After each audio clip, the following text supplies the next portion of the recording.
यह है वह किताब जो भविष्य को पढ़ सकती है, एक रहस्यमयी ग्रंथ जिसमें छुपी हैं आने वाले समय की कहानियां।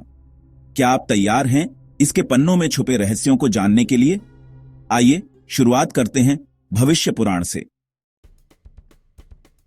इस चैप्टर में हम प्राचीन ग्रंथों में बताए गए समय के दिलचस्प स्ट्रक्चर को जानेंगे।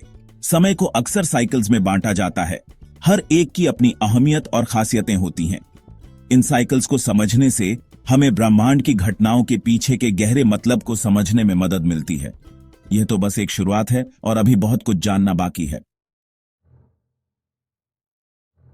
भविष्य पुराण का प्रतिसर्ग पर्व कुछ ऐसा करता है जो सच में बहुत कमाल का है।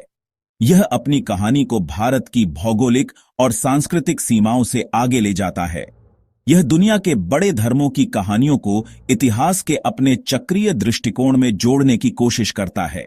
सबसे ज्यादा चर्चित सेक्शन में से एक ईशा पुत्र का वर्णन है, जिसका मतलब है ईश्वर का पुत्र। कहानी बताती है कि शकों के एक राजा शालिवाहन को हिमालय के बर्फीले पहाड़ों में एक पवित्र व्यक्ति मिला।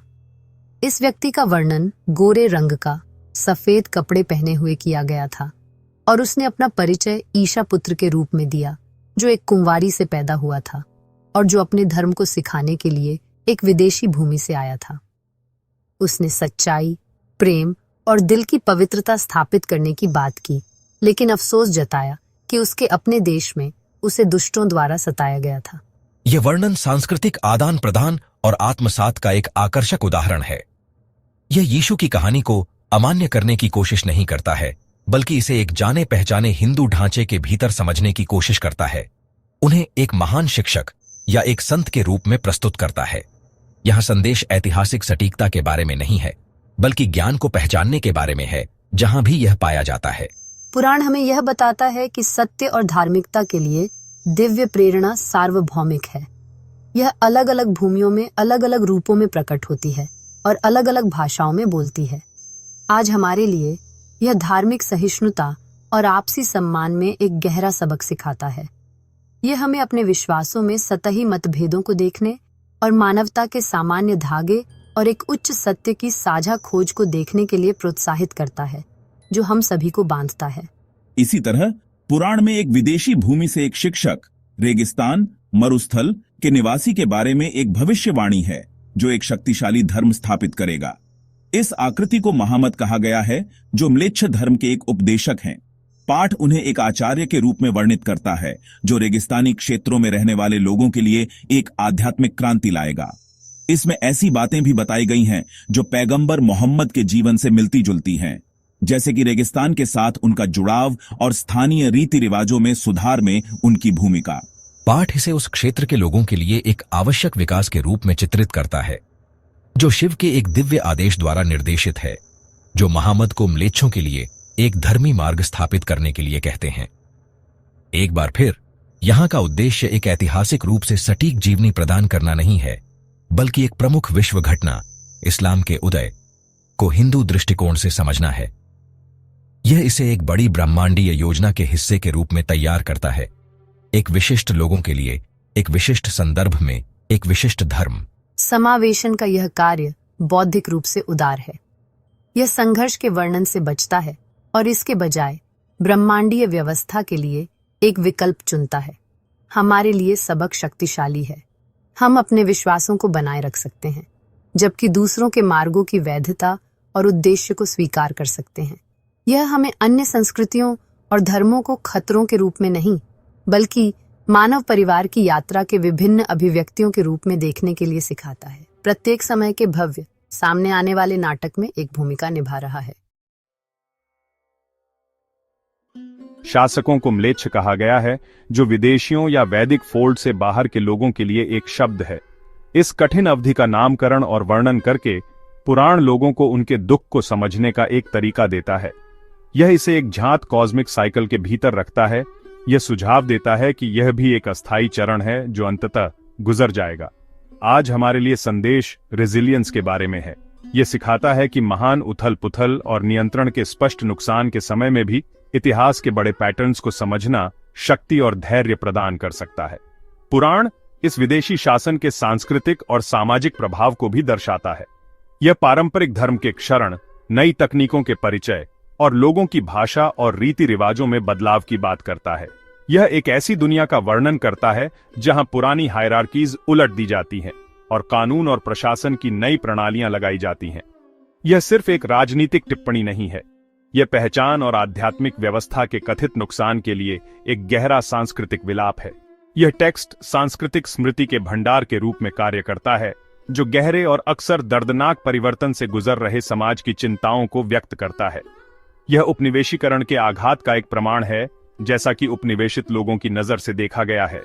फिर भी गिरावट के इस वर्णन में भी अनुकूलन और समय के चक्रीय स्वभाव का एक सूक्ष्म संदेश है।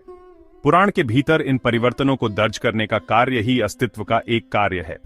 यह संस्कृति के ज्ञान रक्षकों द्वारा नई वास्तविकता को समझने, उसे अब्सॉर्ब और कंटेक्सचुअलाइज करने का एक प्रयास दिखाता है।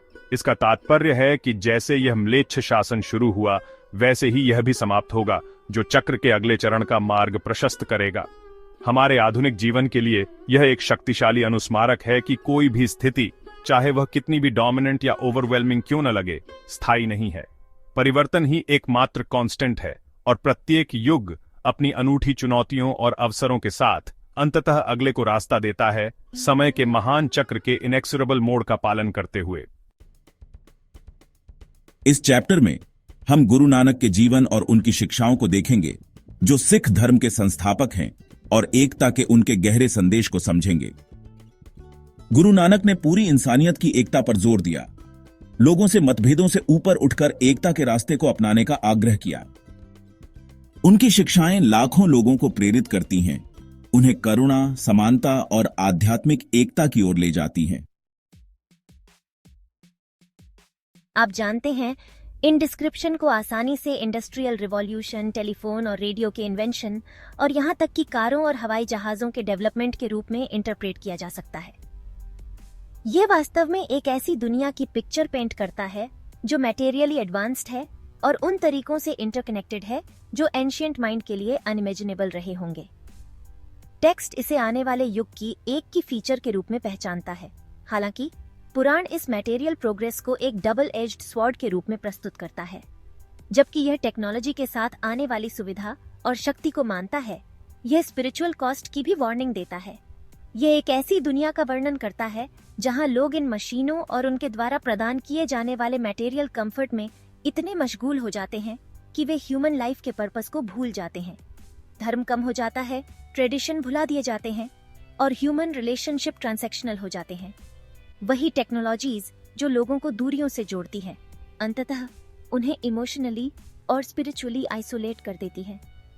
ये हमारे मॉडर्न पैराडॉक्स का एक चिलिंग एक्यूरेट डिस्क्रिप्शन है।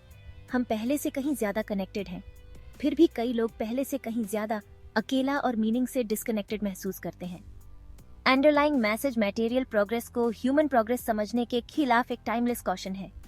पुराण सिखाता है कि ट्रू एडवांसमेंट हमारे व्हीकल्स की स्पीड या हमारे गैजेट्स की सोफिस्टिकेशन से नहीं, बल्कि हमारी विजडम की गहराई, हमारे कैरेक्टर की स्ट्रेंथ और हमारे दिलों में कंपैरिजन से मापा जाता है। यह चेतावनी देता है कि बाहरी दुनिया के साथ ऑब्सेशन से अंदरूनी दुनिया की नेग्लेक्ट होती है। हमारा मॉडर्न समाज इकोनॉमिक ग्रोथ, कंज्यूमरिज्म और हर प्रॉब्लम के लिए टेक्नोलॉजिकल सॉल्यूशंस की अपनी लगातार खोज के साथ इस पौराणिक वार्निंग का एक जीता जागता एम्बॉडीमेंट है। यह हमें रुकने और सोचने के लिए कहता है, हमारी प्रोग्रेस की अल्टीमेट प्राइस क्या है? इस प्रोफेसी से मिली बड़ी सीख बैलेंस की जरूरत है। भविष्य पुराण हमें टेक्नोलॉजी छोड़ने और प्रिमिटिव लाइफस्टाइल में लौटने के लिए नहीं कह रहा है। यह हमें इसका कॉन्शियस यूजर बनने के लिए कह रहा है।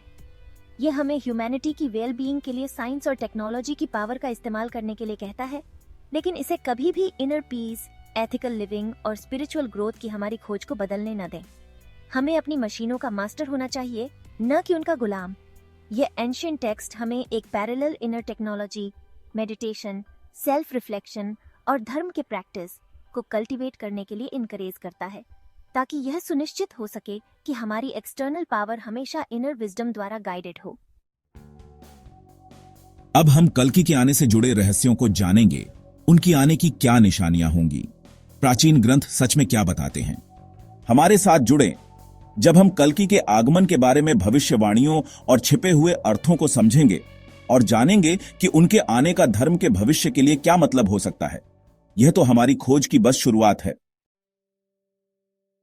इस चैप्टर में हम कल्कि के अंदरूनी दुनिया में जाएंगे, उनके विचारों, भावनाओं और उस आध्यात्मिक सार की खोज करेंगे जो इस भविष्यवाणी अवतार को परिभाषित करता है। प्रतीकवाद और प्राचीन ग्रंथों के माध्यम से हम कल्कि के मन और हृदय को समझने की कोशिश करते हैं, उन शक्तियों को समझते हैं जो उनके भाग्य को आकार देती है।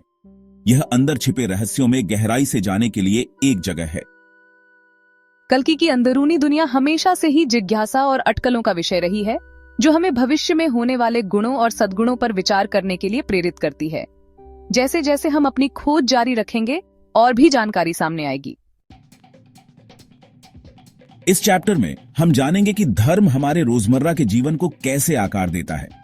घर पर हमारे फैसलों से लेकर समाज में दूसरों के साथ हमारे व्यवहार तक धर्म हमें नेकी और सद्भाव की ओर ले जाता है। अपने रोजमर्रा के कामों में धर्म का पालन करके हम एक बेहतर दुनिया बनाने में योगदान करते हैं और अपनी परंपराओं के शाश्वत ज्ञान को बनाए रखते हैं। यही उद्देश्य और ईमानदारी के साथ जीने का सार है।